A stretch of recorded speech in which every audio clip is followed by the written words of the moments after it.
Satu direekspor kembali, atau kemudian Dikembalikan ke negara pengirim, tempat pengirim, ya, atau dimusnahkan. musnahkan. Iya. Itu yang ini, yang ya tidak mengenakan bagi Ya, PMI. tidak mengenakan. Balik ke sana itu bikin susah mereka juga loh. Iya. Ya, Jangan betul Pak. dibilang Makanan-makanan ya Allah. kami tiap 3 tahun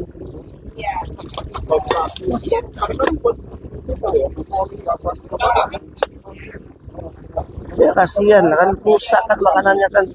kita diambil dan ditransferkan dari istri mereka. Tapi masalah kondisinya memang kondisi tadi. Gimana lihat gini nih. Ini saya marah nih kalau lihat gini nih.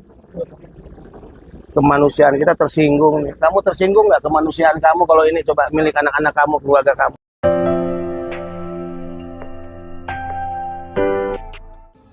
Nurani saya sebagai manusia, rasa kemanusiaan saya merasa terlukai, ya. Dan wajar jika saya harus marah dan tersinggung melihat begitu banyak tumpukan-tumpukan barang milik pekerja migran Indonesia yang tidak bisa dikatakan sedikit, ya. Saya menyaksikan dengan mata kepala saya sendiri ribuan dus, sekali lagi ribuan dus di 2 gudang penampungan, belum ya 3 gudang lainnya, karena kita tidak punya waktu untuk melihat semua gudang penampungan, tapi cukup dengan 2 gudang yang kita jadikan sampel.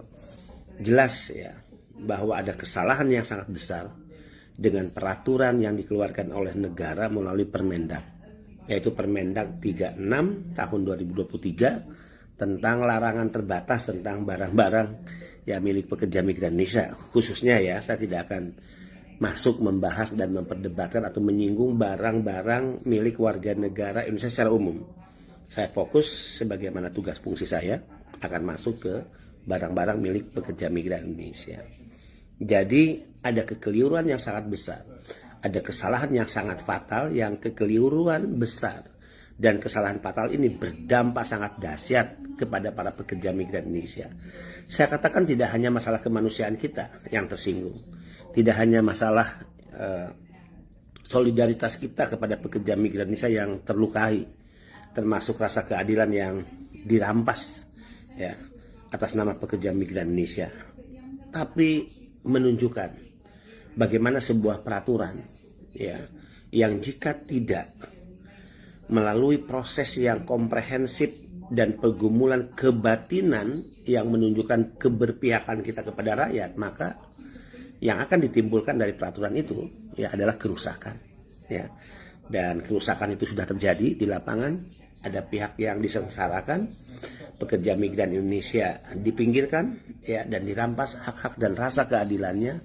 Dan atas situasi ini tidak hanya sekedar emosi ya, tidak sekedar marah, dalam pergumulan batin saya yang menyaksikan langsung bagaimana barang-barang milik PMI tersebut, tapi ini harus mengkonsolidasi seluruh kekuatan pekerja migran Indonesia untuk melakukan perlawanan. Perlawanan tidak secara fisik. Perlawanan bisa disampaikan melalui suara. Ya, perlawanan bisa dilakukan melalui petisi. Perlawanan bisa disampaikan melalui video-video singkat. Ya. Perlawanan bisa dengan membuat tulisan-tulisan yang ini bisa menggerakkan kekuatan PMI agar ya goalnya bagaimana Permendag 36 2023 segera direvisi. Ya. Saya sebagai kepala badan yang juga tentu bagian dari pemerintahan, ya, saya akan mengambil resiko atas apa yang saya ungkapkan. Saya akan mengambil resiko politik sekalipun, ya, atas perbedaan pendapat dalam melihat peraturan Permendag yang sudah terlanjur dikeluarkan itu. Karena saya merasa bertanggung jawab, catatan sejarah dan juga jejak digital adalah modal saya untuk mempertanggungjawabkan kepada publik dan pekerja migran Indonesia. Karena pada dasarnya saya tahu persis yang diusulkan oleh BP2MI kepada Bapak Presiden dalam rapat terbatas ya di Istana Negara saat itu tanggal 3 Agustus 2023. BP2MI mengusulkan adanya kebijakan tentang, sekali lagi, BP2MI mengusulkan kebijakan adanya ya kebijakan negara untuk mengurangi beban biaya atas barang-barang yang dikirim PMI, bukan pembatasan atas jenis dan jumlah barang yang dikirim oleh PMI.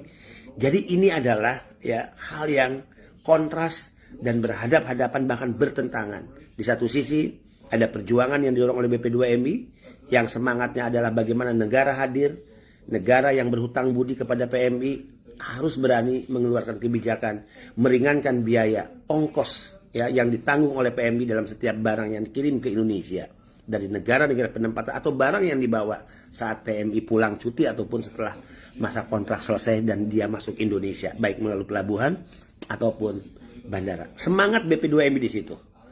Tapi tiba-tiba muncul peraturan ya yang disebut larangan terbatas. Yang larangan terbatas ini saya termasuk orang yang terkecoh saat awal-awal peraturan dikeluarkan.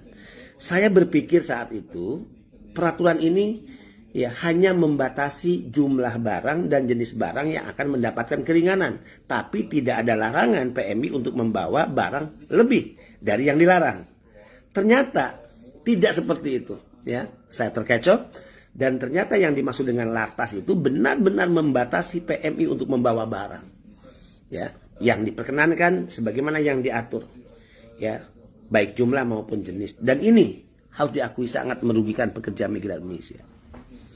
Batin saya menangis, ya, saya terpukul secara psikologis, kejiwaan, ya.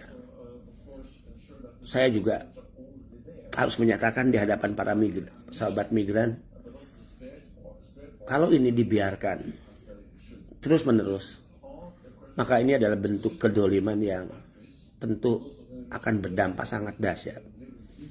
Saya menyampaikan para pekerja migran bekerja ke luar negeri atas kesadaran dirinya yang secara sadar negara harusnya berterima kasih karena kesadaran anak-anak bangsa bekerja ke luar negeri sangat membantu negara dalam mengurangi angka pengangguran yang sangat tinggi di tanah air.